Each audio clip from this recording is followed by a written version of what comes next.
Hello guys, तर आज आपण इथे बनवणार आहोत उकडीचे मोदक. सर्वप्रथम इथे नारळ फोडून घ्यायचा आहे आणि नंतर त्याचं खोबरं खवायचं आहे. पूर्ण खवून झाल्यानंतर त्याच्यामध्ये जेवढं पाहिजे तितका गूळ, म्हणजे जेवढं गोड खाता तुम्ही त्या हिशोबाने गूळ टाकायचा आहे.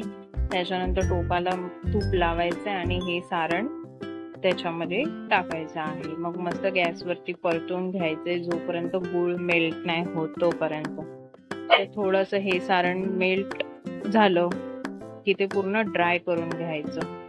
पूर्ण ड्राय झाल्यानंतर आपण पिठाची तयारी करायची आहे. त्याच्यासाठी मी पाणी मस्त उकळून घेतलेलं आहे, त्याच्यामध्ये तूप आणि मीठ टाकलेलं आहे आणि पीठ आपलं तांदळाचं पीठ मिक्स करून घ्यायचं आणि एक मस्त उकड काढून घ्यायची.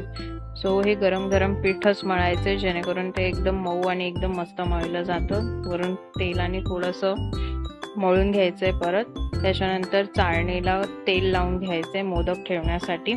सो असे पिठाचे गोळे गोळे करायचे आणि अशी वाटी तयार करून घ्यायची आणि जसं दाखवलंय तसंच सेम सारण भरायचं.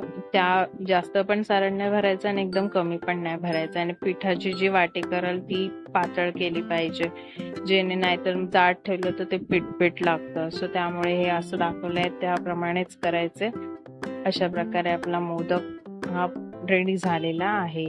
सो आता त्याला कुकरमध्ये वाफेवरती ठेवायचे आणि 10 मिनिटं ठेवायचे मीडियम फ्लेवरती.